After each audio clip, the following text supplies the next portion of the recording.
position et puis nous ouvrons nos Bibles dans le livre de deuxième livre de Rois.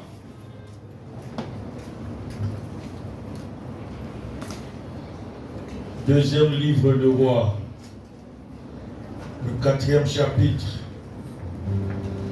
le 8e verset au verset 17. On se met debout pour faire la lecture de la parole de Dieu. 2 Rois 4, le verset 8 à 17, je lis au nom de Jésus-Christ. Un jour, Élisée passait par Sinem. Il y avait là une femme de distinction qui le pressa d'accepter à manger. Et toutes les fois qu'il passait, il se rendait chez elle pour manger. Elle dit à son mari, voici, je sais que cet homme qui passe toujours chez nous est un saint homme de Dieu. Faisons une petite chambre haute avec un des murs et mettons-y pour lui un lit, une table, un siège et un chandelier, afin qu'il y retire quand il viendra chez nous. Élisée étant revenu à Sinem, se retira dans la chambre haute et y coucha. Il dit à Géasi, son serviteur, appelle cette Sunamite. Géasi l'appela et elle se présenta devant lui. Et Élisée dit à Géasi, dis-lui, voici, tu nous as montré tous ces empressements. Que peut-on faire pour toi? Faut-il parler pour toi au roi ou au chef de l'armée? Elle répondit, j'habite au milieu de mon peuple. Et il dit, que faire pour elle? Géasi répondit, mais elle n'a point de fils et son mari est vieux. Et il dit, appelle-la. Géasi l'appela et elle se présenta à la porte. Élisée lui dit, à cette même époque, l'année prochaine, tu embrasseras un fils. Et elle dit, non, mon Seigneur, homme de Dieu, ne trompe pas ta servante. Cette femme devint enceinte et elle enfanta un fils à la même époque, l'année suivante, comme Élisée lui avait dit la parole de Dieu. Amen. On acclame très fort le Seigneur Jésus. Veuillez vous asseoir. Distingués invités et très chers honorables. Dis à ton voisin que je suis honorable. Dis à ton voisin que je suis excellence. Dis Amen. La Bible dit ce que tu déclares, c'est ce qui t'arrive. J'aimerais que tu commences à t'habituer déjà à déclarer le bonheur dans ta vie. À déclarer le succès dans ta vie. À déclarer la réussite. Plus tu l'appelles, plus il arrive. Alléluia. Moi j'appelais le voyage tous les jours. Le voyage est venu. Amen. Qui t'amène le plus fort. Amen. Si toi tu n'aimes pas voyager, moi j'aime voyager. Qui t'amène. Et j'aime beaucoup voyager. J'ai voyagé et je continue encore à voir. J'ai dit au diable, tu ne mourras pas maintenant, je ne vais pas mourir maintenant. Parce que moi Dieu m'a promis les extrémités de la terre. Je n'ai pas encore arrivé en Australie. En Orient, je n'ai pas encore arrivé. Surtout en Russie, je n'ai pas encore arrivé. Au Japon, je n'ai pas encore allé. En Singapour, je n'ai pas encore allé. Et pour aller là-bas, moi, c'est acheter seulement les billets. Je n'ai pas besoin de visa. J'ai pris chaque jour ici, là, il faut que ma poche soit voir. Parce que c'est la poche quand elle est remplie. Je paye mon billet, je paye mon hôtel, je suis bien là-bas, je mange comme les Japonais, je vis comme les Singapouriens.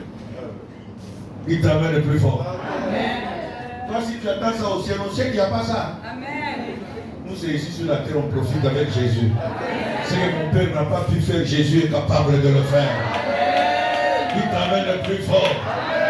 Moi, j'attends encore aller prêcher dans les villages du Népal. Vous connaissez le Népal? C'est dans l'Asie, là-bas, très loin, là-bas. Moi, j'ai envie d'aller prêcher là-bas l'évangile de Jésus. Dans les îles là-bas de Népal, je monte le bateau, je traverse là-bas, très loin, là, dans les villages, je vais prêcher l'évangile. J'aime aller témoigner Jésus. Amen. Je suis fier de le faire parce que Jésus a fait de moi ce que je suis. Amen. Et la seule chose que je peux lui donner comme merci, c'est aller voyager, témoigner Jésus à travers les nations. Amen. Alléluia. Nous sommes en train de parler, vaincre les ennemis de quoi? Aujourd'hui encore, nous prenons un livre d'histoire, le livre de roi. L'histoire de cette femme sunamite. Je vais vous donner 3-4 choses dans cette femme qui peuvent t'aider toi aussi si tu les pratiques. Le problème ne cesse pas seulement à l'écouter. La Bible dit, ne vous bornez pas seulement à écouter la parole de Dieu. Mais mettez-la quoi? En pratique. Mettez en pratique cette parole que nous vous donnons. Tous ceux qui nous ont entendus prêcher, bien aimés, qui ont mis en pratique, ont vu la gloire de Dieu. C'est pas bien aimé. Des fois, c'est toi-même qui te bloque à expérimenter la puissance de Dieu parce que tu réfléchis même là où on ne réfléchit pas. Devant la parole de Dieu, on ne réfléchit pas. Elle dit oui, tu dis quoi? La Bible dit que votre oui soit oui. Non, non. Ce qu'on y ajoute vient de moi. L'histoire qu'on vient de nous lire ce soir de la femme sunamite, ça commence là. Cette femme n'était pas pauvre. Il n'est pas dit que c'est seulement les pauvres qui ont des problèmes. Non. Même les riches aussi ont quoi? Mais nous avons des problèmes différents. Elle avait un mari qui l'aimait. Elle n'était pas célibat. Et son mari était riche. Parce que son mari avait même des travailleurs. Dites amen. Mais qu'est-ce qui lui manquait? L'enfant. Nous avons tous des problèmes, chacun à un niveau quoi? Bien déterminé.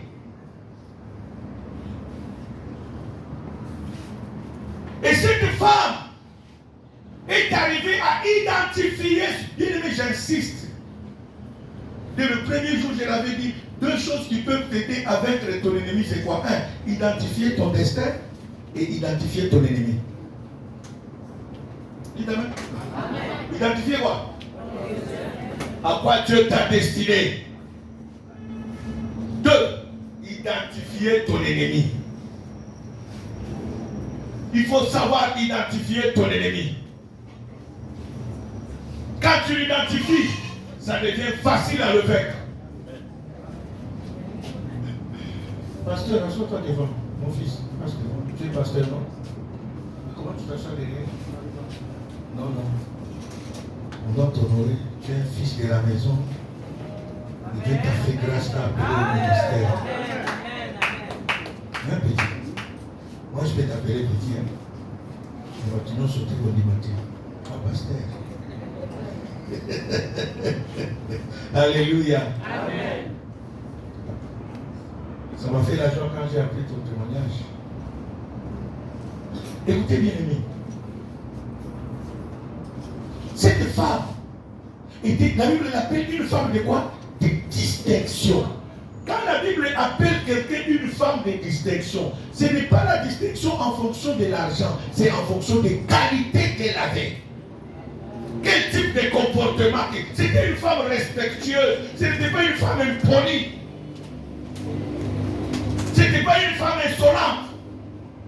Mais non, quand la Bible parle de distinction, la Bible parle du comportement de la personne.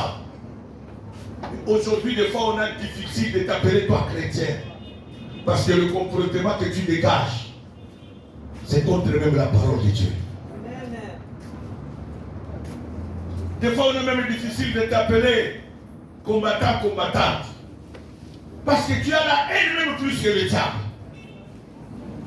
Tu as la méchanceté plus que même les sorciers. Non, bien aimé, quand on dit tu es combattant, tu es chrétien. Un chrétien, on le reconnaît par le comportement. La Bible dit, on reconnaît l'arbre par quoi? Par ses fruits.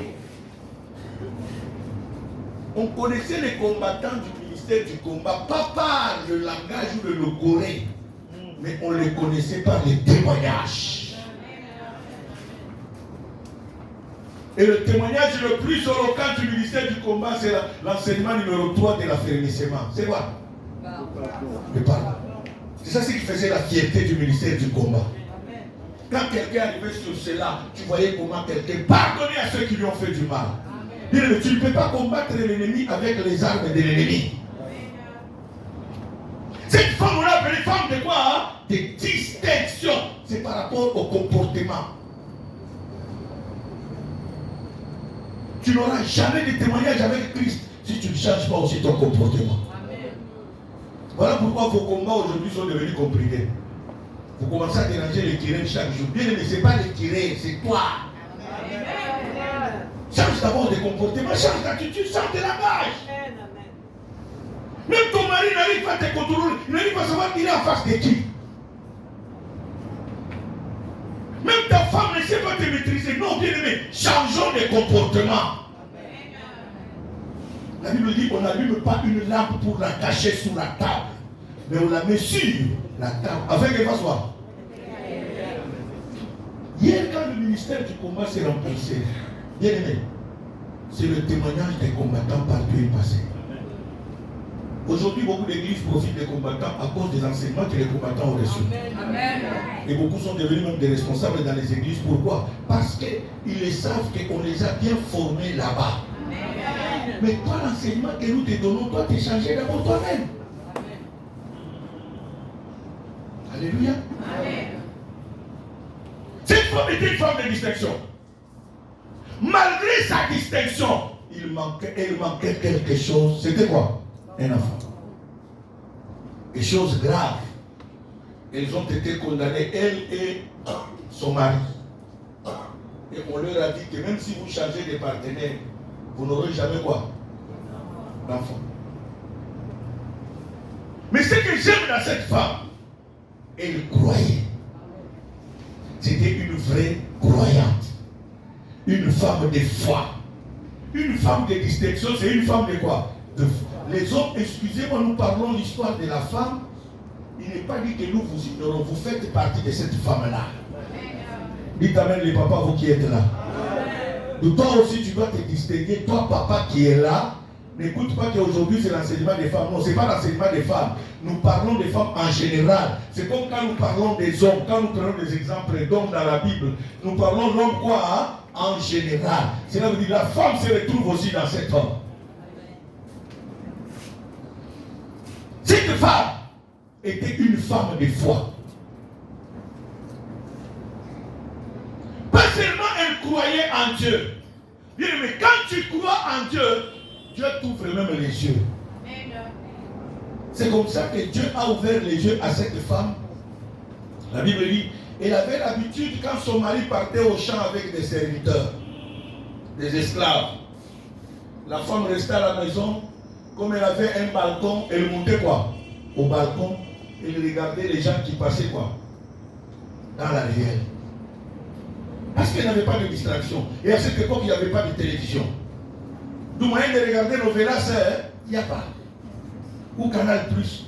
Elle était quoi? Sur le balcon de sa maison, elle regardait les gens qui faisaient quoi? Bien aimé, quand tu as la foi va t'ouvrir quoi? Les yeux. La foi lui a ouvert les yeux. Elle a vu les gens qui passaient devant sa maison. Elle dit non, non, non. Le monsieur là est différent de tout le monde. Elle a discerné Élisée qui passait avec Géasi. Il dit non. Ça, c'est pas n'importe qui passe devant ma maison ici. Dites amen le plus fort. Amen. Le soir, son mari passe. Elle dit à son mari, chéri, il y a un monsieur qui passe chaque jour devant notre quoi? Ça, c'est un saint homme de quoi? Est-ce que tu me permets que je puisse contribuer dans son ministère? Pourquoi? Parce que deuxième des choses, pas seulement elle était une femme de distinction, pas seulement elle était une femme de foi. Dites amen le plus fort. Amen. Première des choses, femme de quoi? Deuxième des choses, femme de quoi?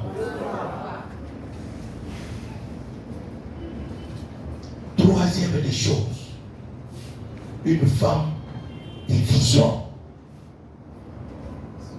Elle avait quoi? La vision. Elle pouvait voir. Une combattante, un combattant, c'est quelqu'un qui a la vision. Bien, mais tu ne peux pas combattre sans la vision. Aujourd'hui, dans le combat séculier de nos armées, on utilise les jumelles et l'espionnage. Tu ne peux pas aller en guerre sans pour autant espionner quoi? Ton adversaire. Avoir des jumelles. Pourquoi on voit les adversaires? Les adversaires vont aller étudier. Quelle est l'arme que ton ennemi fait quoi? Utilise. Pour que tu saches aussi comment ajuster ton arme en fonction de quoi? De l'arme de ton ennemi. C'est pour cela que vous allez voir que David, à chaque fois pour aller au combat, les enfants d'Israël, ils allaient consulter le prophète. Ils posaient la question au prophète, pose la question à ton Dieu. Allons-nous partir en guerre, oui ou non? Si nous partons, quel sera notre comportement là-bas? Et Dieu qui connaissait le prophète, qui avait les yeux de Dieu, Dieu s'est révélé par le prophète, et le prophète leur dira, bon, dans ce combat, voilà comment vous allez vous comporter. Ne prenez pas les armes de tous les jours, mais commencez seulement à louer quoi? Parce que ce n'est pas vous qui combattra, mais c'est l'Éternel qui combattra pour vous. C'est ainsi que vous allez voir qu'il y a dans la guerre où Dieu leur a dit non. Comme dans la guerre de Gédéon, Dieu lui a dit, allume le feu à la queue de quoi? Des animaux. Et quand ils sont passés dans les champs de quoi? Des Madianites, tout le champ a pris quoi? A pris feu. Des fois, Dieu dit, prenez les armes, allez-y combattre. Mais des fois, Dieu dit, ne combattez pas. Commencez seulement à louer. Parce que chaque combat a son arme. Chaque combat a sa technique. Si toi, la stérilité, il fallait jeûner. Pour une autre personne, ce n'est pas jeûner. Dites Amen. Pour Anne, pour vaincre sa stérilité, il fallait aller au temple faire quoi? Mais pour la tsunami, tu n'as pas vaincu par la prière. Hein? Vous lisez la Bible. La première des choses, je vous ai dit, elle était femme de quoi? Deuxième des choses. Troisième des choses, avoir une vision. Voilà pourquoi Jérémie dit, invoque-moi, je te répondrai, je t'annoncerai des grandes quoi? Que tu ne connais pas. C'est à travers la vision qu'elle a découvert qui était Élisée. Il dit non, ça c'est un homme de Dieu. Quatrième des choses, elle avait l'hospitalité.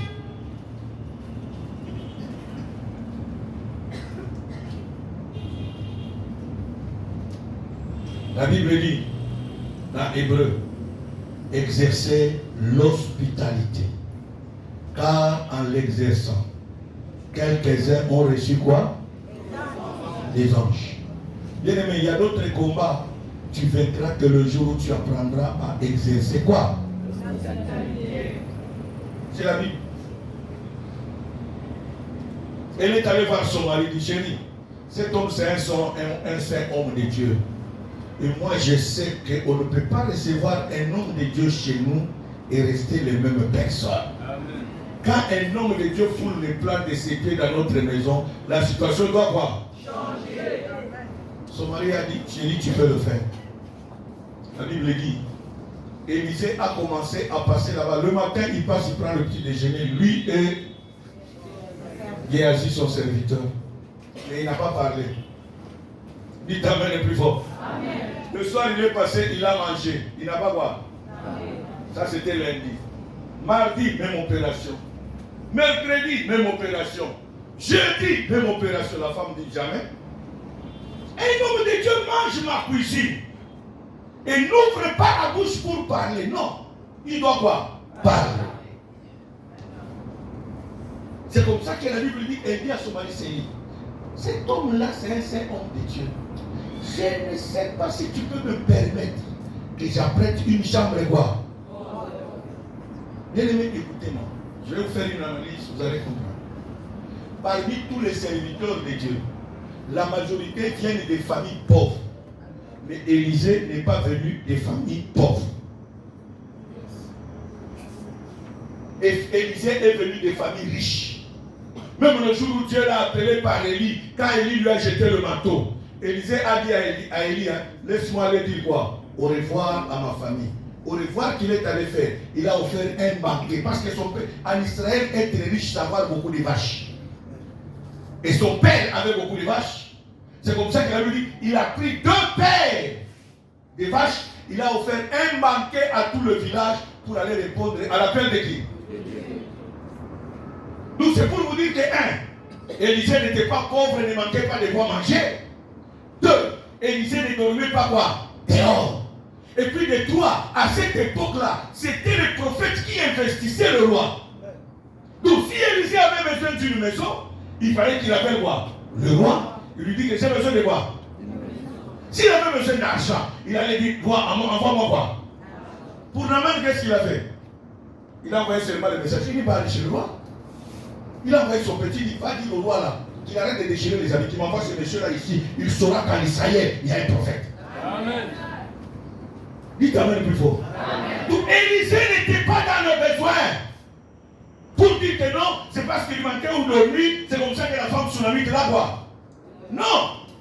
Il avait où dormir. Il avait quoi manger. Mais ce qui était là, c'est cette femme qui mettait en pratique sa foi pour chercher à gagner la bataille de la stérilité. Amen. La Bible dit, son mari dit tu peux le faire. Un commentateur congolais de la Bible dit ceci. Heureusement cet homme n'était pas zaïrois.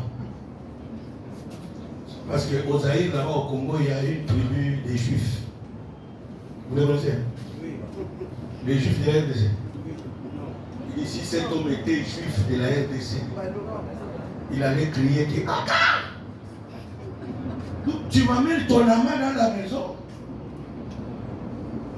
pour venir me dire que la grossesse là, c'est moi le propriétaire. Non.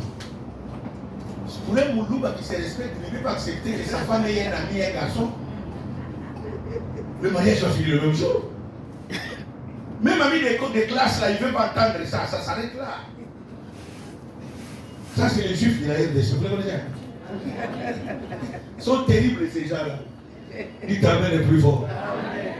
Mais cet homme, c'était un homme respectable. Il avait confiance à sa femme. Il savait que ma femme ne me trompera pas. Et puis en plus, le commentateur dit que pourquoi il disait que sa femme ne le trompera jamais? Parce que le médecin leur avait dit, vous deux là, même si vous changez quoi, les partenaires, vous n'aurez jamais. Vous, la stérilité est éternelle. C'est comme ça que l'homme a dit, non, tu peux le faire entrer. Il était sûr qu'il n'y aura jamais quoi? Des dégâts. Bien aimé, l'hospitalité paye. Si tu ne sais pas recevoir quelqu'un chez toi, invite-le même à la prière. C'est la moindre des choses que tu peux voir. Attends, on dit mon yimi. Mon yimi, non, on a prière.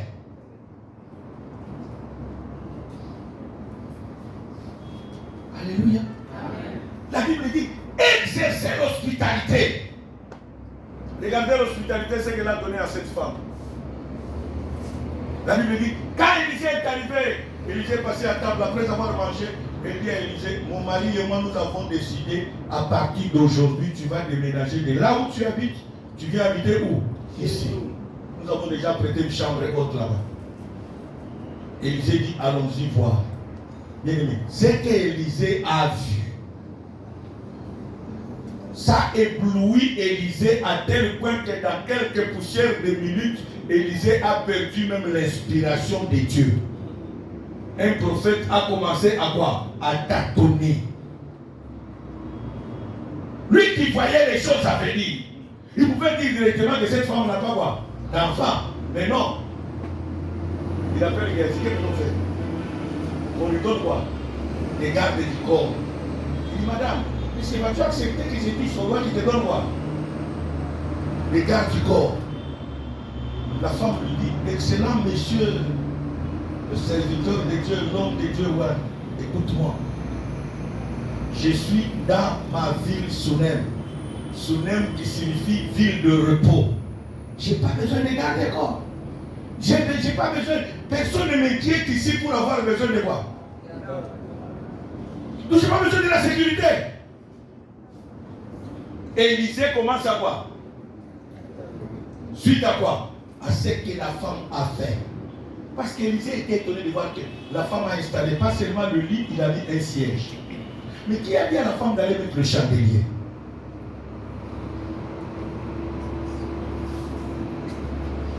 Ce sont les choses qui ont étonné qui? Mais quelle spiritualité a cette femme pour arriver à comprendre que dans cette chambre, je dois avoir la présence du Saint-Esprit?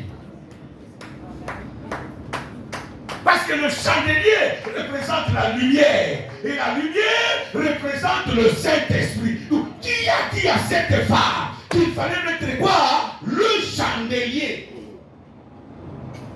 C'est là qu'Élisée était étonné de la spiritualité de la femme. Élisée dit, qu'est-ce que je peux faire pour cette femme? C'est encore Géasi. Dites amen plus fort. Dis avec moi, encore qui? Géasi dira à Élisée, mon Seigneur, depuis que nous sommes entrés dans cette maison, as-tu vu les verres cassés?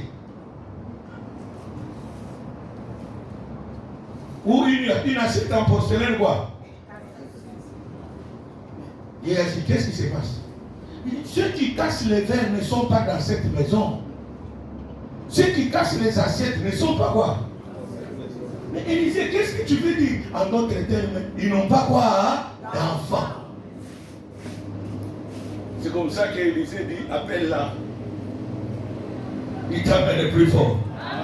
Bien-aimé, tu veux vaincre ton ennemi. Il y a des choses que tu dois apprendre. À part l'hospitalité, 50e chose là. 5e chose maintenant, c'est le sacrifice.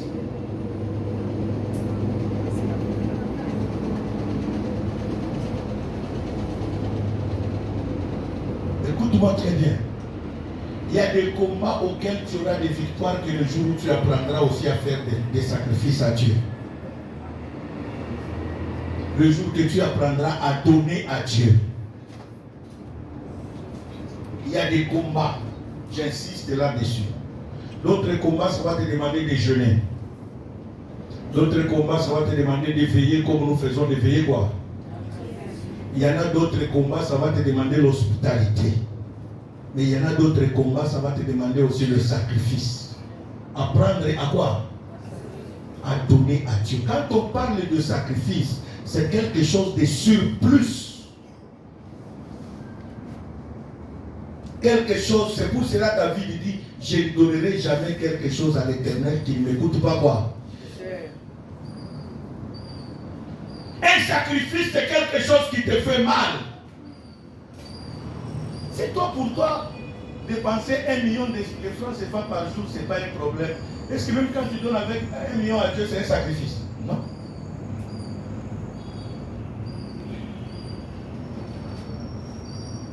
Quand pour toi 10 000, c'est un sacrifice, cela veut dire que c'est quelque chose pour manger 10 000 à la maison. Toi, c'est 10 000, tu le manges peut-être un mois.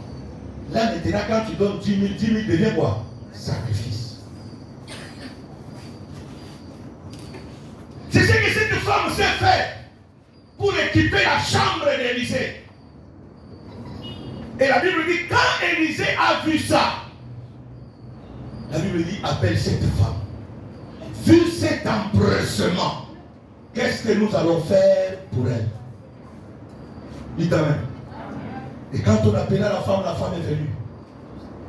Élisée lui dit, à cette même époque, l'année quoi? Je ne dis pas que tu seras enceinte. Moi je te dis que tu embrasseras quoi? Dans tes bras. Bien aimé. 6e des choses, je vous ai parlé le premier jour, le respect du sacerdoce. Le respect des hommes de Dieu.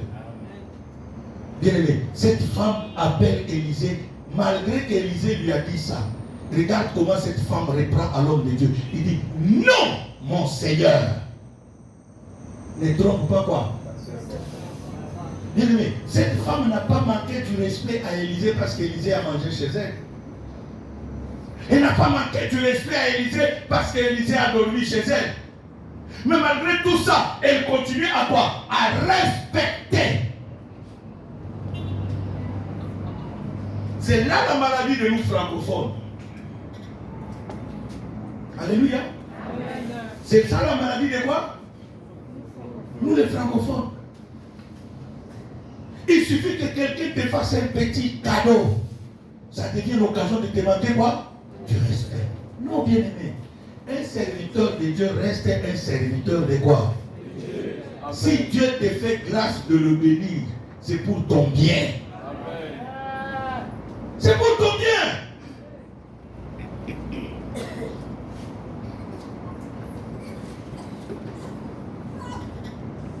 J'aime beaucoup l'une des dialectes de chez moi au pays là-bas en RDC.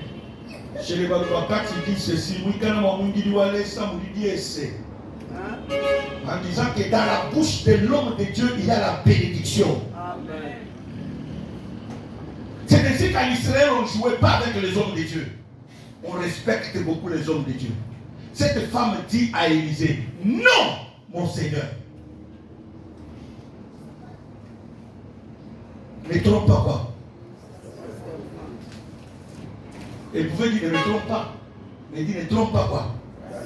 Pour dire que je suis ta servante. Malgré la richesse que j'ai, malgré tout ce que mon mari a, je continue à être quoi? Hein?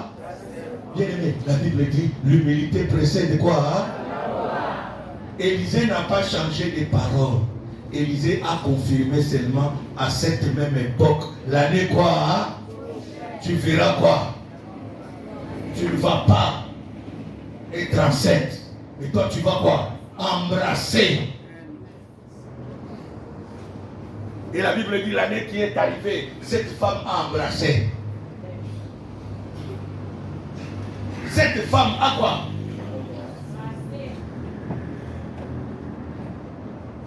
En 2003, j'étais encore à Kinshasa. Je pars à l'avion, on m'envoie aux États-Unis. J'arrive, je suis à Brooklyn chez Auguste. Chez Pambi Auguste. À New York. Un couple est venu me voir. Je vous parle du respect du sacerdoce. Ouvrez bien les oreilles. Vous allez voir comment vous loupez votre bénédiction par manque de respect des hommes de Dieu. J'insiste, bien aimé. Si ce soir tu as cette habitude, commence à demander pardon à qui? À Dieu. Si tu as manqué du respect aux hommes de Dieu, commence à demander quoi? Parce que tu t'es attiré des malédictions sans le vouloir. Bien aimé, la Bible dit l'onction que tu honores, c'est cette onction qui te bénit. L'onction que tu respectes, c'est cette onction qui va quoi? Mais l'onction que tu ne respectes pas, que tu méprises, c'est elle qui va te maudire, même si l'homme de Dieu n'a pas déclaré de malédiction. Mais comme Dieu est